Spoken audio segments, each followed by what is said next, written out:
Boarding chaos at the gate, king prawns and couscous, a hidden bistro menu, and yes, plane parts hanging by a thread. This is Swiss A330 business class from Zurich to Montreal, but is it quite luxury or just quietly lagging behind? Welcome to the trip recap, where I review premium cabins and lounge experiences from around the world.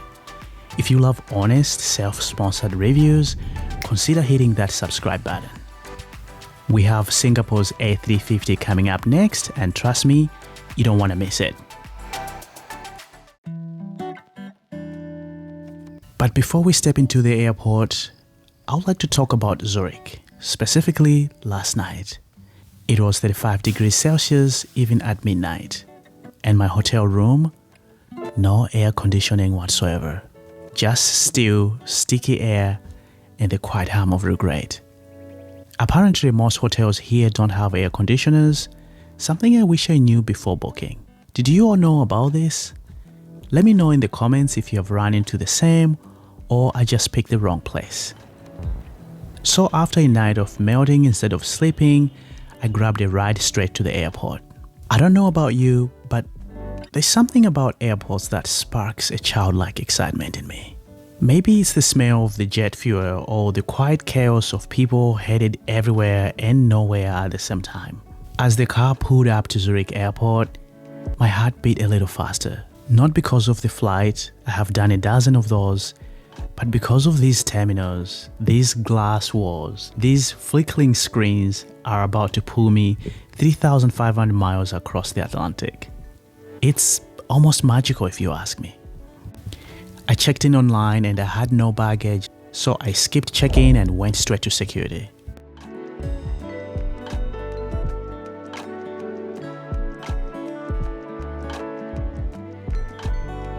I then made my way to Terminal E Swiss Lounge.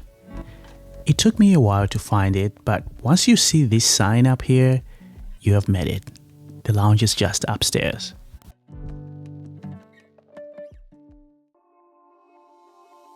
And welcome to Swiss Business Lounge in Terminal E.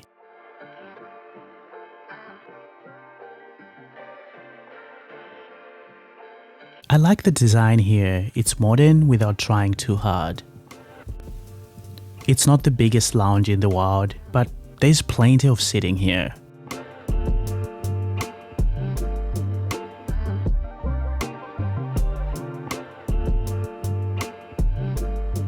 There is also a decent mix of hot and cold dishes, as well as some drinks.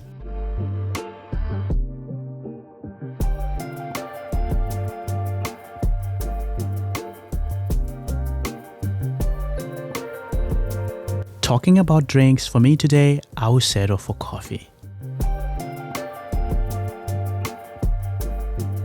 The lounge also features the quiet rooms, a nice touch for those needing some peace before a long flight. But the true highlight of this lounge, in my opinion, is the terrace. I was relieved to see it open today.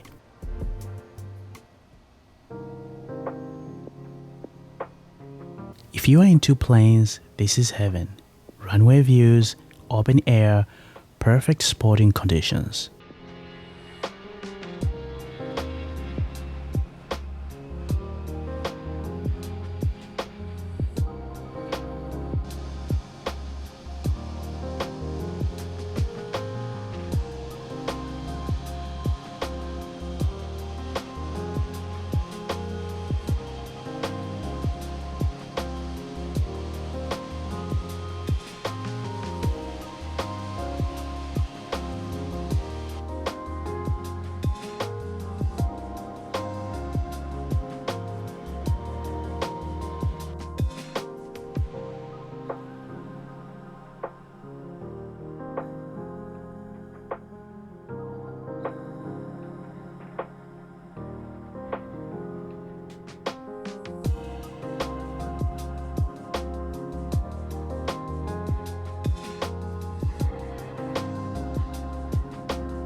I took enough clips here for a full lounge review, so let me know in the comments if you want to see that review.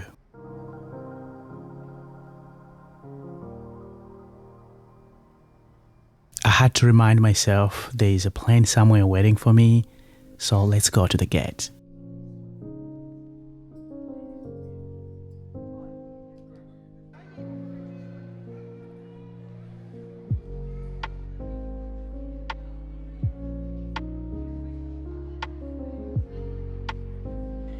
Boarding today was from gate E46, a short walk from the lounge, but once I left the calm behind, it all fell apart. The gate area was packed, lines everywhere, and the terminal felt like a greenhouse. No air conditioner again. If they had it, it wasn't working properly. People finding themselves with anything they could find. I used an old menu from my last flight. Desperate times, you know. Our flight was delayed for about 45 minutes, which is not a huge deal. I just wish ground staff were letting us know what's going on.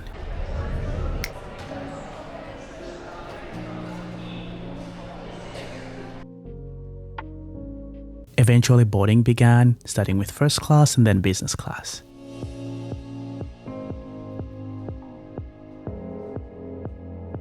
And finally, air conditioning.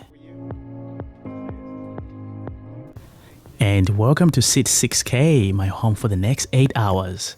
Swiss uses staggered Thomson Vantage layout on the 330s, alternating between 1-1 and 2-1. On the left, some rows have throne seats, solo seats with wide side tables. These seats can cost an arm and a leg to select, so today, I did my wallet a favor and settled for 6K located on the right side of the plane.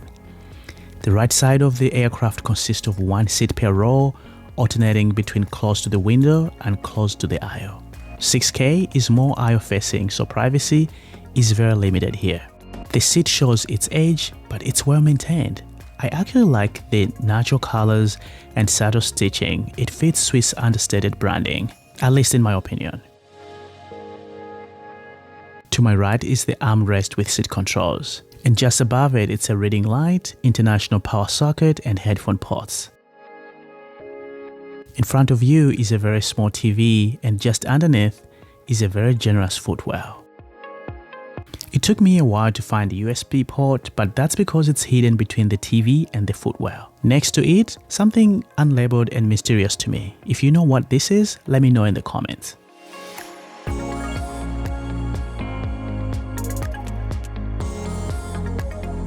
And here's what I thought was really strange. Above me, a cracked exit sign hanging loose. I just hope duct tape wasn't part of the safety checklist. Shortly after settling in, a flight attendant came by with a tray of champagne or juice. A small gesture, but one I still appreciate. It's the kind of welcome that reminds you, you are not sitting in economy today, sir. Outside, the engine started to hum as we pushed back from the gate. That quiet thrill before takeoff, no matter how often I fly, it never really goes away, at least for me. And here's our takeoff from Zurich. I hope you enjoyed the views.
As we leveled off, the galley came to life, and soon the aroma of the hot food started working its way down the aisle. My stomach didn't need much convincing at that point, really. Lunch began with warm nuts and a selection of wines. For starter, low-cooked beef with mustard vinaigrette, thin sliced radishes, and some cheese I can't even pronounce. Simple looking dish but flavorful and well balanced. For the main event, I went with sautéed king prawns with chimichurri pea and mint couscous plus zucchini. And believe me when I say, this was restaurant quality dish. The prawns were cooked perfectly, couscous had real flavor, and nothing felt heavy here. For me, this was an easy 10 out of 10.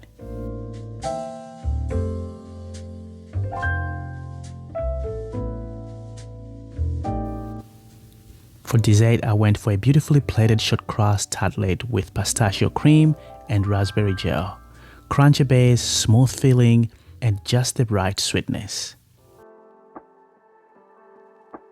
Now that lunch is out of the way, let's check out the IFE. The screen was small, unresponsive, the selection was limited. If you like movies on your flights, especially on long flights, you may consider bringing your own content. Headphones were actually okay, solid build, decent noise cancellation, not too bad at all.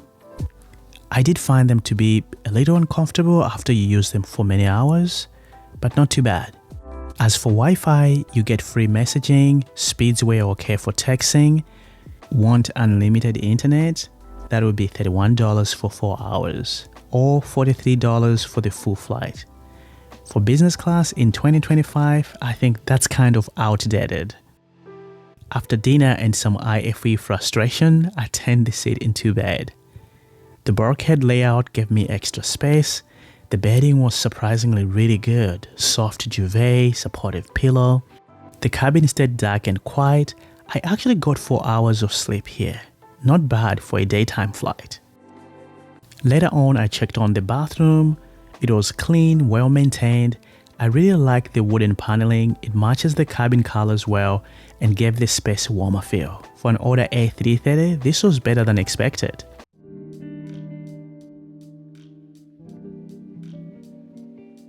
About 90 minutes before landing, the Bistro menu made an appearance, a subtle extra tucked away in the main menu. Easy to miss unless the crew pointed out, at least for me they had to. I chose the lemon and basil ravioli, delicate pasta, aromatic filling, and creamy herbaceous sauce. A bit heavy for pre-landing but still genuinely satisfying. Soon enough, the captain came on to announce our descent into Montreal. Sit back and enjoy the views. It's almost time to touch down in Canada.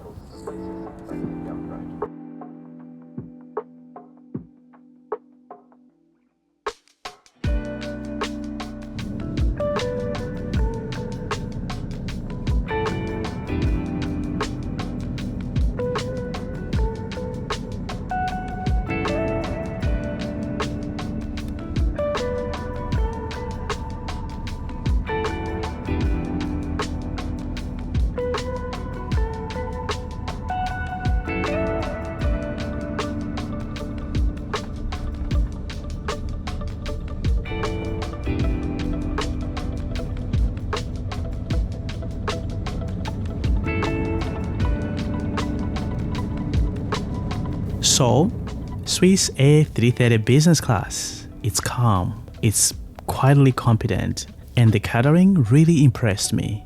The bedding was great, the seat comfortable enough, and the crew did a good job overall. But the experience isn't without the flaws. The seat lacks privacy, the cabin design feels dated, especially compared to the newer business class product. The IFE needs an upgrade for sure, and charging for internet at this level feels behind the curve. That said, for a peaceful, well-fed transatlantic experience, Swiss holds its own. By the way, Swiss has ordered brand new A350s to replace aging 330s like this one, so change is coming for sure, and I'll be back to try it once they launch. If you liked this review, the next one is completely different. Singapore A350 business class. Bold design, unique layout, and a whole different vibe. Subscribe so you don't miss it, and let me know in the comments, would you fly Swiss? Would you go with Lufthansa or Austrian instead? Thanks for watching the trip recap. Like, subscribe, and I'll see you in the next one. Bye for now.